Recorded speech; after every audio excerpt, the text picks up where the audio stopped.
Hello, everyone. Here we are at Lesson 45. God, or love, is the mind with which I think. It tells us right off the bat, this idea is the key to what our real thoughts are, which have nothing to do whatsoever with what we normally think throughout the day. It says there's really no relationship between them whatsoever. Nothing that we think are our thoughts resemble real thoughts in any way. Nothing that you see bears any resemblance to what vision will show you. So we can now equate real thoughts with loving thoughts, and our thoughts with it's all about me, the story of me, how to stay safe. It's about how am I going to get my way? Then it says in the second paragraph a bunch of convoluted stuff, all of which reduces to my mind and God's mind, or love's mind, is one. They are never separated. And therefore, the thoughts of God, the thoughts God thought in the beginning, so to speak, are in my mind, because his mind, my mind, are the same thing. And it says about 6 or 10 sentences to say that, and it's redundant. So then it gets to the third paragraph, which is a little more sensible, and then says, well, so where are these real thoughts? Today, we're going to try to find them just like we tried to get to the light, or tried to allow ourselves to get to the light yesterday. They have to be in what I call my mind, because my mind is in the mind of God. By the way, do not try to figure this out or envision it or make a diagram or anything else. Just know that whatever it is that is the creator of all things, that mind and ours are all one. Okay. Then it reassures us that what is thought by the mind of God is eternal. Well, that should come as no surprise. So in our 3 5-minute periods, we're going to try to get to what those thoughts are and not let our normal, everyday, fear-driven, it's all about me thoughts get in the way. And then it says, okay, do you think that we would be given a task that's impossible to do? That doesn't make sense if we're being led for our own salvations, for our own understanding, so that we can come to the deepest place of peace. Here's what needs to be done. Oh, and by the way, you'll probably never do it.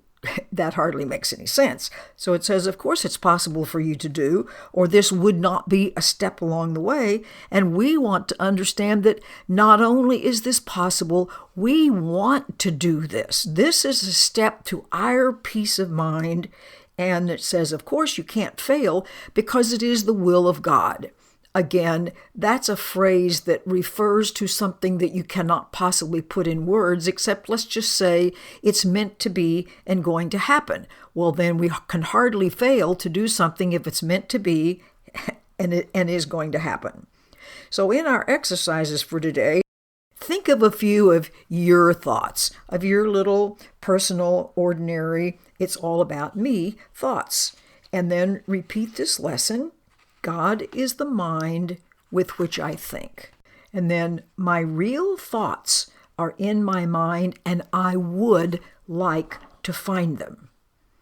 And then we're asked once again to sink past all these unreal, fear-driven thoughts that cover up the truth in our minds and reach to the eternal. And says all of these senseless thoughts and mad ideas have just cluttered up our minds, and that the thoughts that we think with love in the beginning are in our minds now, completely unchanged, because they can't go anywhere. Where would they go? Because thoughts do not leave their source. And now I want you to try something. Think of something that's important to you and imagine sharing it with somebody, telling somebody about your new beautiful grandbaby. And as you have those thoughts about that grandbaby in your mind and you share them with your best friend, did those thoughts leave your mind? Did they get out of your mind and somehow drop into somebody else's? No, they remained in your mind even though you shared them. We are now reassured that this foundation of real, loving, true thoughts, which have substance, not mere form, are in the joint mind of God, love, and ourselves.